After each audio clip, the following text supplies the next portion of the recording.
All right. So last year I gave a presentation on the history of the Chamber of Commerce here in Newberg.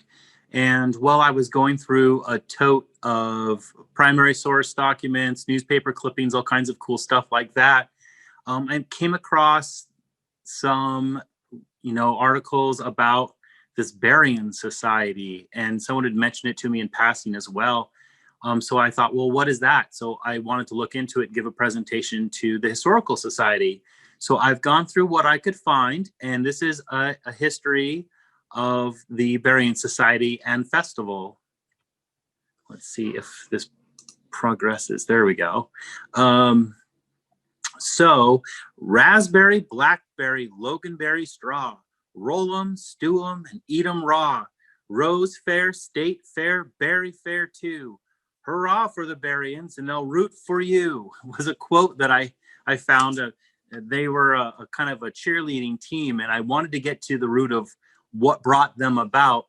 And so it's interesting to say that there is a connection between Newberg and Portland. And even though we have the Chehalem Mountains is sort of this big geographic, block, there's still, this yearning as far as the infrastructure and the commerce is concerned to be connected to Portland.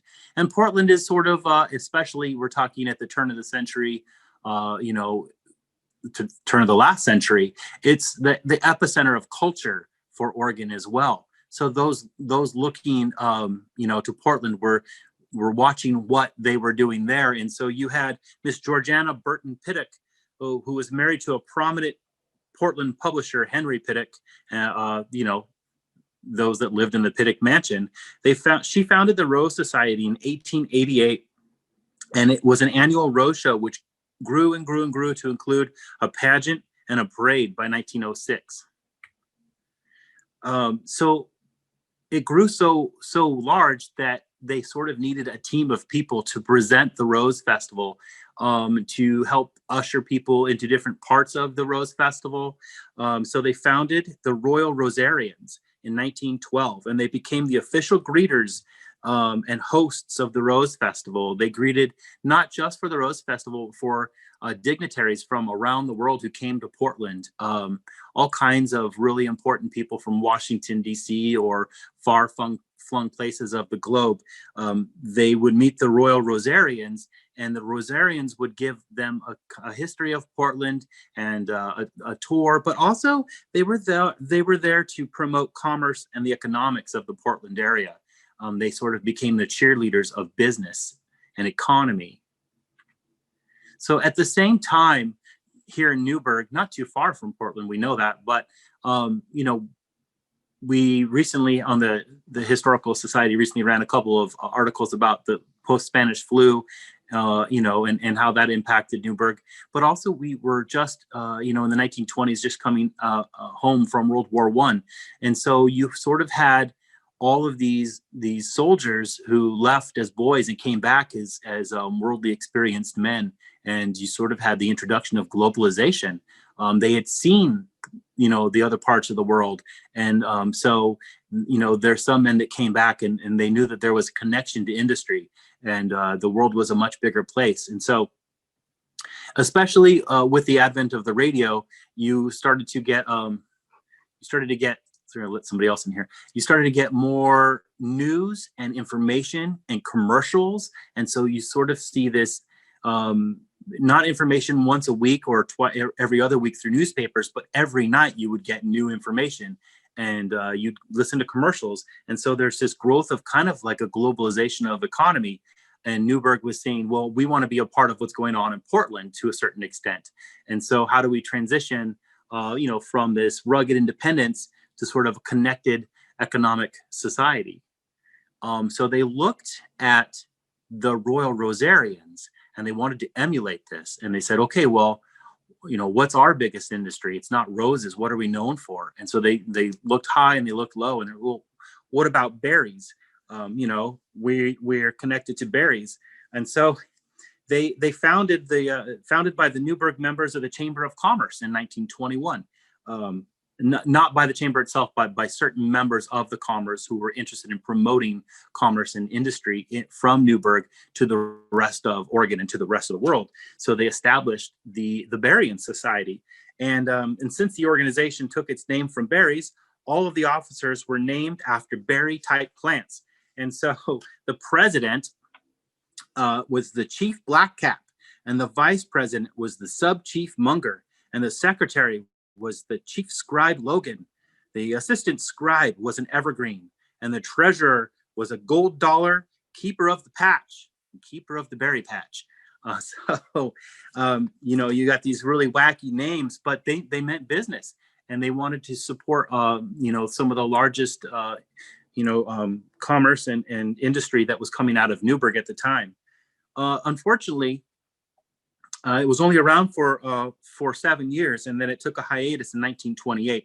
Now, according to George Edmonston's book, there was the drill team uniforms were unattainable, and so they took a hiatus, they took a break. But the break lasted from 1928 until 1937. So I think maybe the hiatus was affected by more than just a lack of uniforms, but maybe it had something to do with the stock market crash in 1929 and the subsequent Great Depression, which we didn't come out of until the end of the 1930s.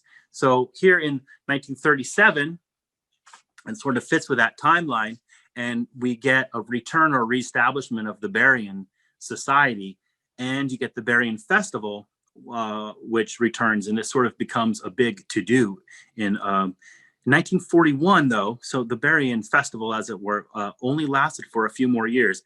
And in 1941, they ditched the name Berrian Festival, and they said, well, what's, if we're here to really support commerce and industry in Newberg, what is the up-and-coming commerce and industry?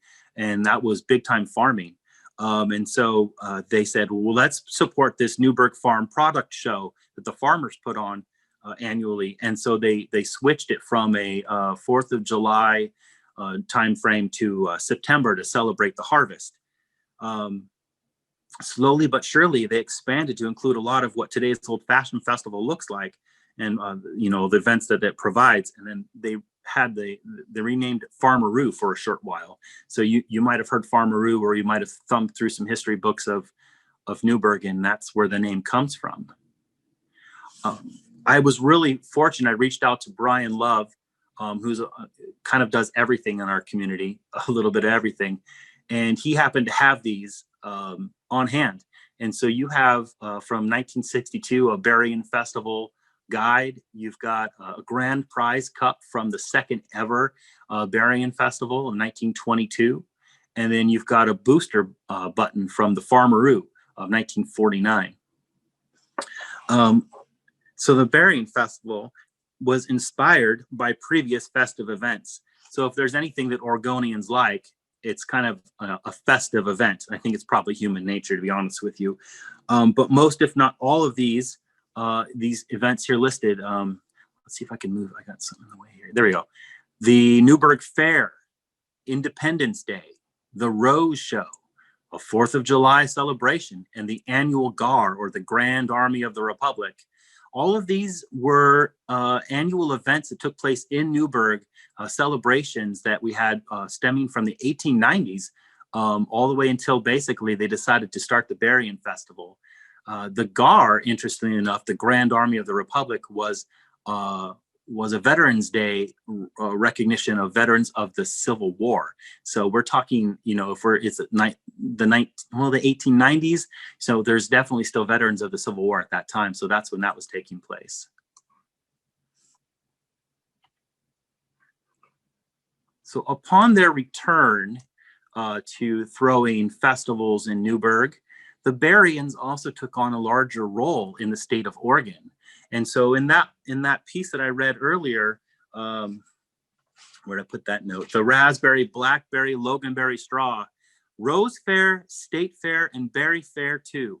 The Rosarians would travel, or the Berrians, I should say, would travel.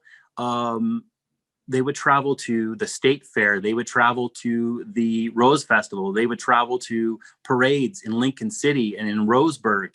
They would travel all throughout Oregon, representing the best of what Newberg had to offer. Always speaking well about the commerce and businesses here, and trying to make good business connections while just having a good time. They often, let's see here, if you, I should have made you the admin, Rachel. That'll be the next trick that we got to learn. So they would win here in Newberg. We would build winning floats and attaching lots of roses to them, and travel up to the Portland Rose Festival to go represent the best that Newberg had to offer.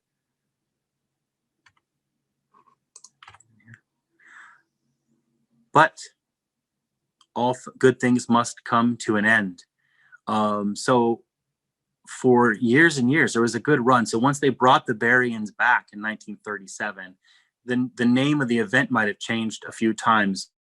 But by and large, the Berrians had thrown some sort of event from 1937 until 1975. Newberg, I just found this headline today as I was going through a tub. Newberg finally buries the Berrian Festival. And it wasn't until 1975 where the Berrians disbanded due to a lack of interest, and they gave up the Berrian Festival. But the Chamber of Commerce wasn't having that. So 2 years went by with no annual event, and the Chamber of Commerce said, you know what, we need to do something. People love to do something. So the Chamber started the Old Fashioned Days, which was in 1981 renamed to the Old Fashioned Festival. And so that's how the Old Fashioned Festival, which we, aside from 2020 being the terrible year that it is, that's how we, came upon the Old Fashioned Festival. It's not a direct route, but there's definitely a connection. And I really enjoyed looking through some of these sources here. Of course, Mr. Brian Love provided a lot of the primary sources that I was able to thumb through today. But, for the last month or so, I was able to look through a book by George Edmonston called The Grubby End, or Stories from the Grubby End. And some of these are really familiar sources. If you've done any presentation or any study for Newberg history, some of the centennial papers that were printed by the Graphic in 1989 had a lot of really useful bits and pieces of information, which I was able to corroborate by actually finding some of the headlines from other newspapers in a bin today. When I was looking for one thing and I found a bunch of other things. So this information is just going to get richer and richer. This is just the first presentation of this, but I will write this as a paper and present it on our website.